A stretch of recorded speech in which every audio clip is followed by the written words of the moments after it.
Nas sombras das imponentes colunas do Templo de Jerusalém, há 2000 anos, um homem observava o destino de uma nação inteira através de olhos carregados de cálculo e pragmatismo. José Caifás não era apenas uma figura de vestes sagradas e rituais solenes. Ele era o estrategista político mais poderoso e astuto da Judéia ocupada. Enquanto a história muitas vezes o retrata apenas como um vilão, a realidade nos revela um líder que equilibrava a sobrevivência no fio de uma navalha. O templo não era apenas um centro de adoração, era o coração financeiro e político da nação.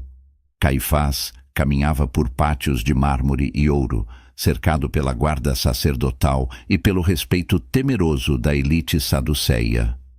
Ele era o genro de Anás, o patriarca de uma dinastia que controlava as engrenagens do poder sagrado como uma verdadeira oligarquia.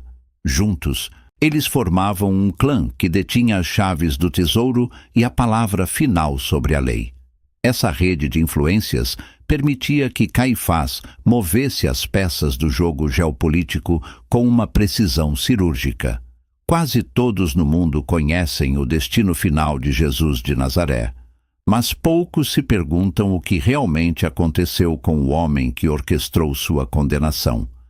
Ele manteve seu trono de influência após o evento que mudaria o curso da humanidade, ou foi consumido pelas consequências de suas escolhas. Esta é a jornada de um homem que acreditava ser o salvador da ordem, mas que acabou se tornando um dos nomes mais infames da história.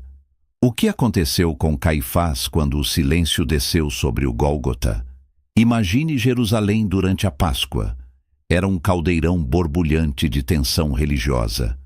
A cidade inchava com milhares de peregrinos, e o ar ficava pesado com o cheiro de incenso e o suor de uma multidão à beira da insurreição.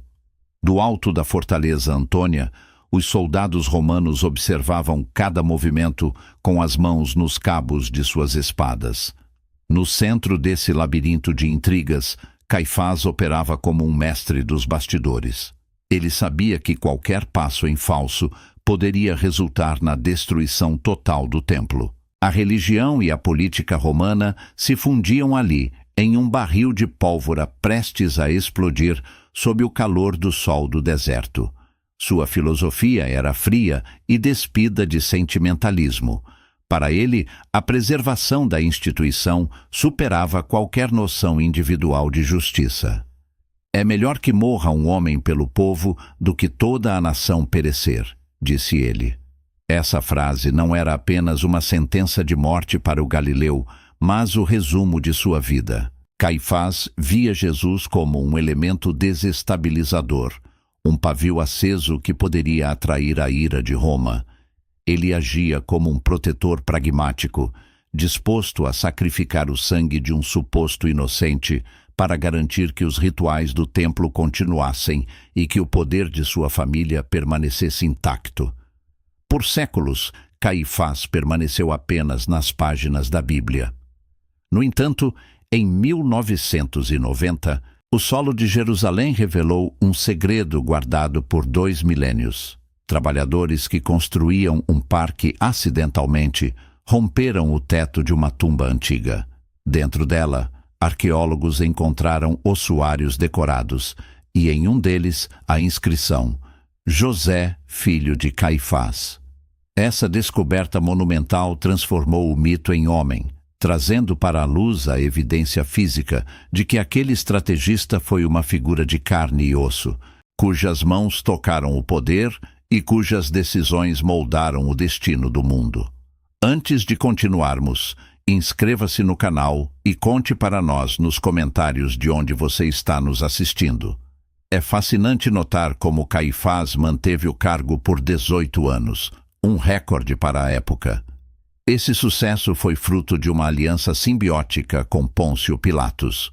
Ambos compartilhavam o mesmo objetivo: a manutenção da ordem a qualquer custo. Enquanto Pilatos fornecia a força bruta, Caifás garantia a submissão religiosa, formando uma parceria que parecia inabalável. Mas a estabilidade na Judéia estava começando a ruir, e a sombra de um túmulo vazio em breve ameaçaria tudo o que ele construiu. Para compreender a extensão do domínio exercido por José Caifás, é fundamental mergulhar na estrutura de poder que sustentava sua linhagem. Ele não agia como um indivíduo isolado, mas como a peça central de uma engrenagem familiar conhecida como a dinastia de Anás. Anás, seu sogro, fora sumo sacerdote antes dele e era o verdadeiro patriarca dessa oligarquia religiosa. Juntos, eles transformaram o Templo de Jerusalém em um centro de influência que transcendia a fé, controlando as vastas finanças provenientes das trocas de moedas e do lucrativo comércio de sacrifícios. Esse clã não apenas ditava as leis rituais, mas administrava a economia com mãos de ferro, garantindo que a riqueza e o prestígio permanecessem dentro de seu círculo restrito. Para Caifás, qualquer ameaça a essa estrutura milenar era uma afronta direta à própria sobrevivência da nação da Judéia. Era dentro desse contexto de privilégios e controle absoluto que a figura de Jesus de Nazaré surgiu como um perigo existencial. A ameaça representada pelo Galileu não se limitava apenas a divergências teológicas ou novas interpretações da Torá. Para o olhar calculista de Caifás, Jesus era um líder populista capaz de mobilizar massas inflamadas, o que poderia facilmente degenerar em uma insurreição aberta contra o domínio romano. Caifás temia, acima de tudo, a reação implacável das legiões de Pôncio Pilatos. Se Jerusalém mergulhasse no caos, Roma não hesitaria em remover os privilégios sacerdotais e destruir o templo. Portanto, a decisão de eliminar Jesus foi um ato de autodefesa institucional, uma tentativa desesperada de manter o frágil equilíbrio que permitia à sua família prosperar sob a sombra da águia imperial. O julgamento noturno que se seguiu foi o ápice dessa manipulação política. Desafiando as próprias leis judaicas, que proibiam terminantemente julgamentos de crimes capitais durante a noite ou em vésperas de feriados sagrados, Caifás convocou o sinédrio às pressas. O cenário era de pura urgência e tensão. Sob a luz bruxuleante de tochas e sussurros conspiratórios, ele buscou desesperadamente uma acusação que pudesse ser apresentada a Pilatos como um crime grave de Estado. O sumo sacerdote demonstrou sua face mais implacável ao forçar o veredito, confrontando Jesus e utilizando cada recurso retórico para transformar um pregador itinerante em um rebelde perigoso. A rapidez era vital. Caifás precisava que a sentença fosse executada antes que os peregrinos galileus acordassem e percebessem que seu líder estava nas mãos do carrasco. Contudo, o que Caifás esperava ser o fim de um problema revelou-se apenas o início de um pesadelo ainda maior para sua autoridade. A notícia do túmulo vazio e os relatos de aparições de Jesus começaram a se espalhar como fogo em palha seca pelas ruelas de Jerusalém. O sinédrio reagiu com pânico, tentando subornar os guardas romanos e criar narrativas que desmentissem o fenômeno, mas o movimento dos seguidores do caminho crescia exponencialmente a cada dia. O controle da narrativa religiosa, que Caifás tanto prezava, estava escapando por entre seus dedos. Ele não enfrentava mais apenas um homem, mas uma ideia que se recusava a morrer, alimentada pela coragem de pescadores que agora pregavam abertamente nos sagrados pátios do templo. A frustração de Caifás tornou-se evidente na perseguição implacável que ordenou logo em seguida. Ele observou, impotente, enquanto Pedro e João curavam enfermos em nome de Jesus e desafiavam sua autoridade sagrada diante de toda a congregação. A retórica antes inabalável do sumo sacerdote agora encontrava resistência na convicção inabalável dos apóstolos. O ápice dessa tensão culminou no martírio de Estevão, o primeiro cristão a ser morto sob a supervisão indireta do Sinédrio. Caifás acreditava que a violência extrema silenciaria os dissidentes, mas cada execução pública apenas fortalecia o fervor dos crentes e espalhava a mensagem para muito além das fronteiras da Judéia. Enquanto lutava para manter a ordem interna, a relação de Caifás com Pôncio Pilatos também começou a sofrer fissuras profundas. A parceria simbiótica que durara anos estava se desgastando sob o peso da instabilidade constante. Para o governo de Roma, a função principal de Caifás era garantir a paz absoluta. Cada novo tumulto e cada execução pública era um sinal de que o sumo sacerdote estava perdendo sua capacidade de governar o povo. A confiança de Roma era um recurso finito e escasso. E Caifás, outrora o mestre supremo da sobrevivência política, começava a perceber que sua aliança com o poder imperial era tão frágil quanto as complexas alianças que ele mesmo costurava nos sombrios bastidores do templo. A queda de José Caifás não foi um evento isolado, mas o desfecho inevitável de uma era marcada pela tensão constante entre a fé e a política imperial. Em 36 d.C., o frágil equilíbrio que ele havia mantido por quase 2 décadas desmoronou definitivamente. O gatilho para sua ruína veio de Lácio Vitélio, o poderoso governador romano da Síria. Vitélio, em uma missão para restaurar a ordem na região após os excessos cometidos por Pôncio Pilatos, decidiu que era hora de renovar a liderança local. Assim como Pilatos foi enviado de volta a Roma para prestar contas, Caifás foi abruptamente destituído do sumo sacerdócio. Para um homem que se tornara o rosto da estabilidade judaica, ser removido do cargo por ordem de um oficial estrangeiro representou a humilhação final, selando o fim de sua longa hegemonia política.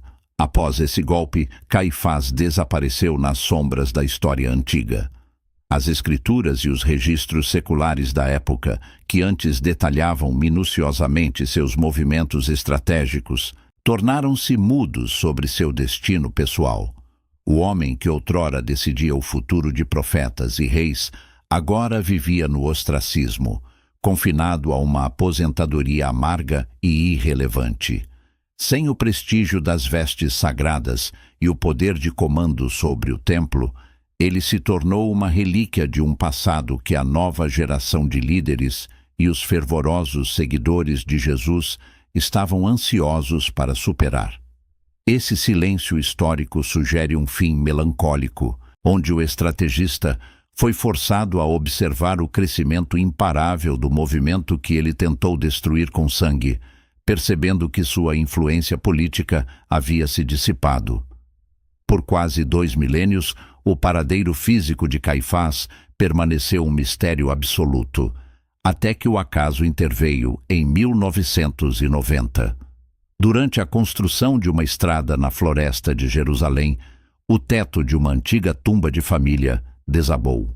Entre os vários ossuários encontrados no local, um se destacava pela beleza extraordinária de seus entalhes. Nele, a inscrição em aramaico não deixava margem para dúvidas. Pertencia a José, filho de Caifás. A ironia histórica era profunda. O homem que tentou apagar o nome de Jesus da memória coletiva estava agora reduzido a uma pequena caixa de pedra oculta pelo tempo e pela poeira. Seus ossos tornaram-se objeto de estudo científico, provando que até o mais poderoso sacerdote é vulnerável à inexorável passagem dos séculos. Essa descoberta reacendeu o debate sobre seu verdadeiro legado. Seria ele apenas um vilão movido pela ganância ou um patriota pragmático que sacrificou um homem inocente para salvar a nação da aniquilação romana? Através de suas lentes, ele jogava um jogo de sobrevivência, onde a moralidade era um luxo que a Judéia ocupada não podia pagar. No entanto, o julgamento da história foi impiedoso. Enquanto o nome de Jesus de Nazaré tornou-se o pilar de uma fé global que transformou o mundo, o nome de Caifás ficou marcado como o símbolo máximo da traição e da manipulação religiosa.